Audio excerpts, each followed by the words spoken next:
The year 2022 is coming to an end, the most tragic in the history of independent Ukraine and, perhaps, one of the most difficult in the modern history of the world.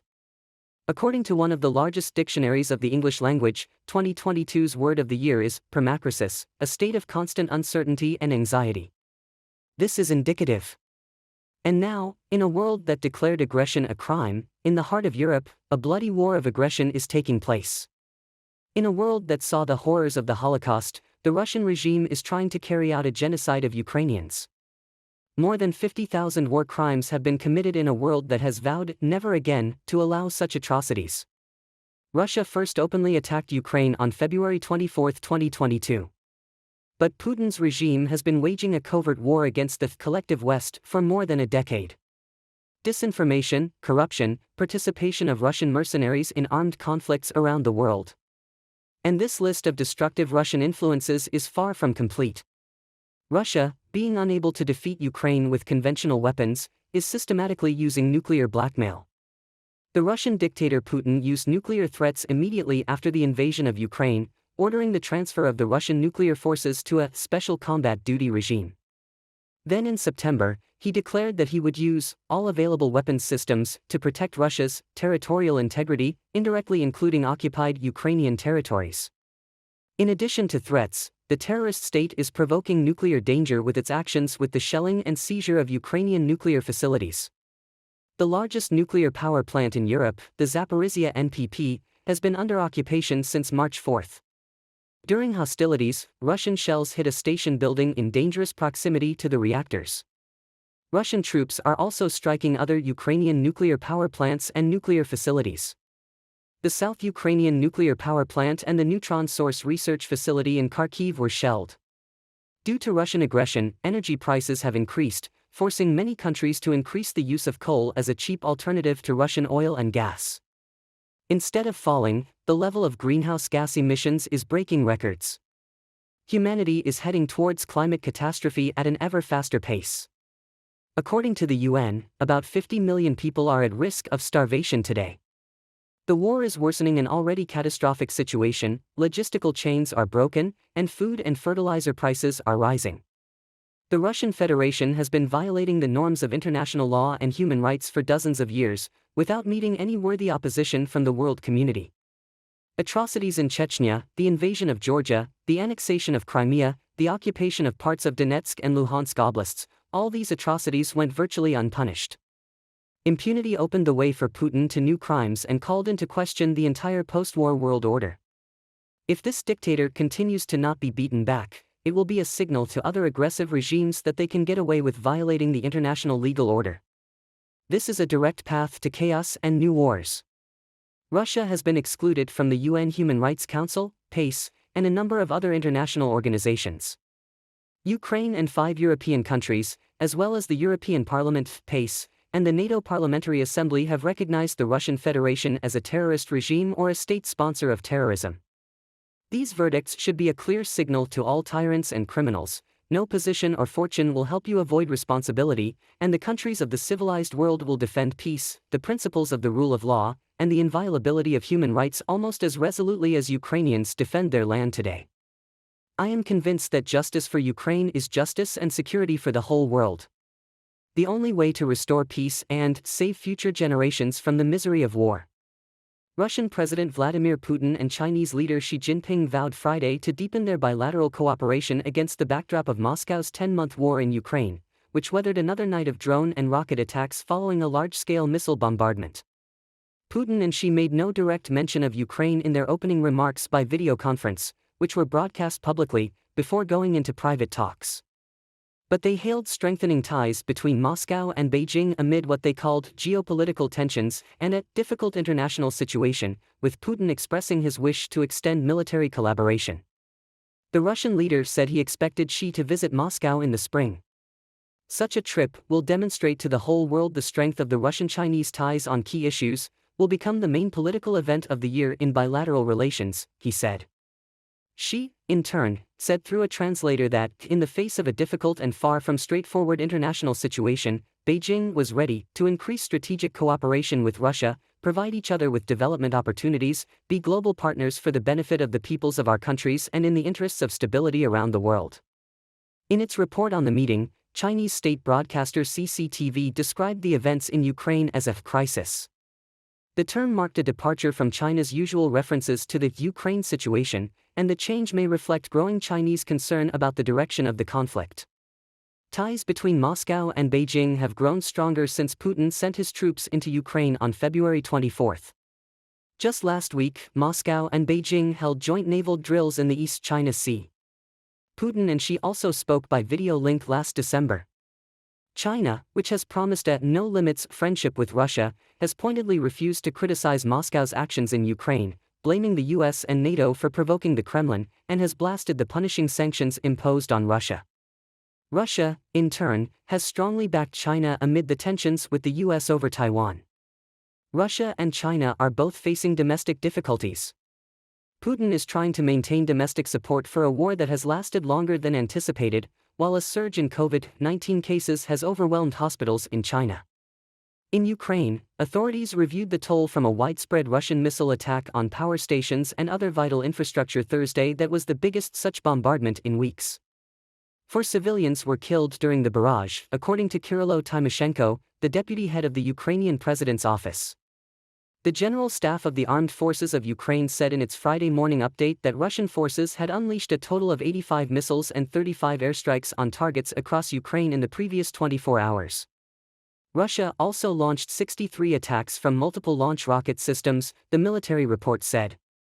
Some were aimed at Kyiv, Mayor Vitaly Klitschko said Friday. Of 7 exploding drones launched against the Ukrainian capital, 2 were shot down on the approach to the city and 5 over Kyiv itself, according to Klitschko. Elena Verbitskaya, Presidential Commissioner for the Protection of the Rights of Defenders of Ukraine, said Friday that 3,392 Ukrainian servicemen are now in Russian captivity. Another 15,000 people are classified as missing, he told Germany's Redaktionsnetzwerk. NATO Secretary-General Jens Stoltenberg called on NATO member states to supply more weapons to Ukraine, according to an interview published on Friday. He said it was perhaps even more important that Ukraine receive enough ammunition for the systems already in place, adding that the need for ammunition and spare parts was enormous. Last week, Ukrainian President Volodymyr Zelensky, in an address to a group of Western leaders, asked for a wide range of weapons and air defense systems to help efforts to counter the Russian invasion. Also, the United States last week announced nearly $2 billion in additional military aid, including the Patriot air defense system, which offers protection against aircraft, cruise and ballistic missiles. NATO's Stoltenberg told DPA that military support for Ukraine was the fastest way to peace. Ukraine and its Western allies have denounced Russia's actions as an imperialist-style land grab and imposed sanctions to try to disrupt the campaign. The 11-month war has killed tens of thousands of people, driven millions from their homes, left cities in ruins and shaken the global economy, driving up energy and food prices. Ukrainian Defense Minister Alexei Reznikov warned Russian citizens in a video address on December 30 that Russia's leadership is preparing a new wave of mobilization and plans to close the border within a week. Earlier on December 30, Kyrylo Budanov, head of Ukraine's intelligence directorate, said in an interview with the BBC that Russia is planning a new wave of mobilization starting January 5 due to a lack of manpower. Russia has lost over 100,000 soldiers in its war against Ukraine, according to the latest figures by the General Staff of Ukraine's armed forces. Suffering defeats on the battlefield, Russia has also had to rely on the Kremlin-backed private mercenary wager group to bolster its forces, who are known to recruit from among Russian prisons to fill ranks. Russian dictator Vladimir Putin on September 21 declared a partial mobilization, aiming to draw nearly 300,000 new soldiers into the Russian army. However, after the announcement, older men with no military experience, students, and disabled people started receiving draft notices. Over 700,000 people fled Russia following the announcement and ensuing chaos.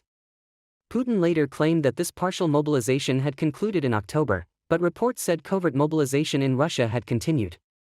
Alexei Reznikov, the Minister of Defense of Ukraine, has warned the Russians that their leadership is preparing for a new wave of mobilization and planning to close the borders within a week.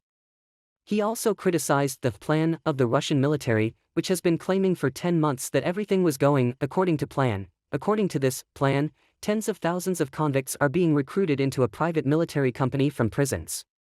The owner of this company is allowed to wipe his feet on the regular Russian military servicemen while ordinary people are being thrown in prison for discrediting the army. According to this plan, Reznikov claims, for 6 months the Russians have been unsuccessfully attacking the small Ukrainian city of Bakhmut, where tens of thousands of soldiers have been slaughtered. Also, according to the plan of the occupiers, Sweden and Finland are finalizing their accession to NATO, although exactly 1 year ago these countries wanted to maintain neutrality. But their whole plan is to prolong the war, to kill as many people as possible and drive the situation into a dead end. All citizens of Russia will indirectly pay for the war that has been instigated. Due to its current leaders, Russia will be forced to compensate for the damage caused to Ukraine for several generations. According to the head of Ukrainian Defense Intelligence, the Russian leadership has decided to start a new wave of mobilization from January 5, 2023, due to the lack of manpower. According to Russian President Vladimir Putin, during the first wave of mobilization, at least 300,000 people joined the armed forces of the Russian Federation, and 150,000 of those mobilized are said to be in Ukraine.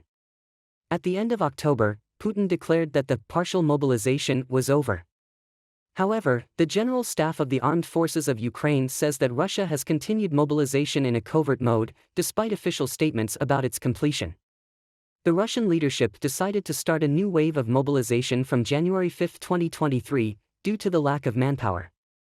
According to the head of Ukrainian Defense Intelligence, the Russians have huge problems with equipping existing units and forming new ones, they already lack manpower. According to Russian leader Vladimir Putin, during the first wave of mobilization, roughly 300,000 people joined the military, and in Ukraine, the number of those mobilized allegedly made 150,000. Late in October, Putin said the partial mobilization was over. However, the General Staff of Ukraine's armed forces insisted that the covert mobilization was underway, in spite of official statements about its end. Ukraine's defense intelligence reported that further mobilization in Russia would look like it would have during the Second World War. Russia launched the procedure of denunciation of agreements to which it was a party as a member country of the Council of Europe. In March 2022, the Parliamentary Assembly of the Council of Europe passed a decision to expel the Russian Federation from the organization and called on the Council to provide means of airspace protection for Ukraine. Before that, Russia, realizing that exclusion would not be avoided, submitted an application to Strasbourg for independent withdrawal. The European Court of Human Rights decided to suspend consideration of all complaints against the Russian Federation, but later resumed them. In June, the Russian Federation itself decided not to comply with the European Court of Human Rights decisions issued after March 15, 2022. The Secretary-General of the Council of Europe stated that Russia, according to international law, is still obliged to comply with the decisions of the European Court of Human Rights passed against it. European Pravda detailed the consequences of Russia's expulsion from the Council of Europe in the article "Russia is wiped from the map of Europe, what the historic decision of peace will change for Ukraine." A Chinese military airplane flew within 10 feet of a U.S. aircraft earlier this month, according to officials. On December 21, China Standard Time, a People's Liberation Army, Navy J-11 fighter pilot performed an unsafe maneuver during an intercept of a U.S. Air Force RC-135 aircraft, which was lawfully conducting routine operations over the South China Sea in international airspace. The People's Liberation Army plane flew within 20 feet of the RC-135 craft's nose. In order to avoid a collision, the U.S. craft was forced to take evasive action. The U.S. Indo-Pacific Joint Force is dedicated to a free and open Indo-Pacific region and will continue to fly, sail and operate at sea and in international airspace with due regard for the safety of all vessels and aircraft under international law.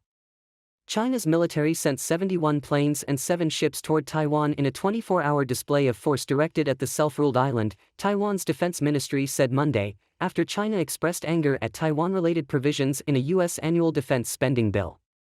Tony Blair wanted Vladimir Putin to have a seat at the international top table during his time as prime minister, according to newly released official files. The Labour PM from 1997 to 2007 believed the Russian president was at heart a Russian patriot, and it was important to encourage him to adopt Western values, the papers released to the National Archives show. However, officials voiced their fears he represented a return to Cold War attitudes and questioned whether he could be trusted.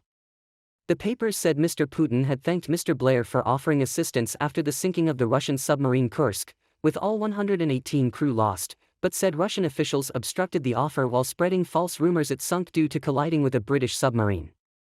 In a memorandum that is very relevant now, given Russia's invasion of Ukraine, Mr. Putin also told Mr. Blair he did not want to be considered to be anti-NATO, but his defense minister then warned NATO any further enlargement would be a major political error, requiring Moscow to take appropriate steps. Russian President Vladimir Putin has said that Russia has become one of China's leading suppliers of oil and gas, with 13.8 billion cubic meters of gas shipped to China in the first 11 months of 2022. Russia has now overtaken Saudi Arabia as China's top crude supplier thanks to the availability of Russian Urals at huge discounts. Russia is China's second-largest supplier of pipeline gas and fourth-largest of liquefied natural gas, LNG, with December shipments 18% above daily contractual obligations. 10 days ago, Putin inaugurated the Kovykta natural gas field in eastern Siberia, located strategically to allow Russia to increase gas exports to China amid growing tensions between Moscow and the West. China and India have become some of the biggest buyers of Russian oil and gas, with Bloomberg's oil strategist Julian Lee revealing that Russia's flagship Urals crude oil has been trading at a massive discount of more than per barrel $30, or about 40% to the international Brent crude oil, at the end of last week. In contrast, a year ago, Urals traded at a much smaller discount of $2.85 to Brent. Urals is the main blend exported by Russia. The result, Moscow is beginning to feel the heat of its war in Ukraine, and could be losing $4 billion a month in energy revenues, as per Bloomberg's calculations. Dmitry Peskov, the spokesman for the president of the aggressor country, said that Vladimir Putin would no longer communicate with journalists, as before, attributing it to the pandemic. Peskov explained that the rejection of the usual format of communication is allegedly primarily due to concern for Putin's health.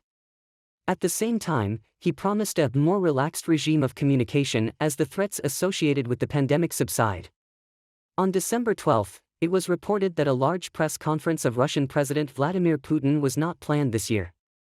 According to the media, one of the reasons for the cancellation was the situation at the front. The summary press conferences of the Russian president have been held annually since December 2012. Russian President Vladimir Putin was taking thyroid cancer drugs that may have warped his decision-making when he decided to invade Ukraine, a senior Danish military intelligence official said in an interview. The claim was reported by the Danish newspaper Berlingske based on an interview with the head of the Russia analysis team for Denmark's National Defense Intelligence Agency, Forsvarsefterretningstjeneste, FE. He said delusions of grandeur are a known side effect of the type of hormone treatment that he believes Putin was on at the time. Speculation has abounded since the start of the invasion that Putin is sick, based on Russian media reporting, interviews with former Western officials, and claims by Ukraine. James Clapper, the former director of national intelligence, told Insider in May that the bloating did raise questions about whether Putin was receiving a medical treatment that would cause swelling. Clapper, however, said he doubted that the U.S. intelligence community knew for sure if the Russian leader was sick. Another theory is that Putin is suffering from Parkinson's disease, with some citing a video showing Putin gripping onto a table during a meeting with the Russian Defense Minister Sergei Shoigu. The head of the UK Armed Forces said in July that theories about Putin being badly ill or at imminent risk of losing power were likely due to wishful thinking by his enemies.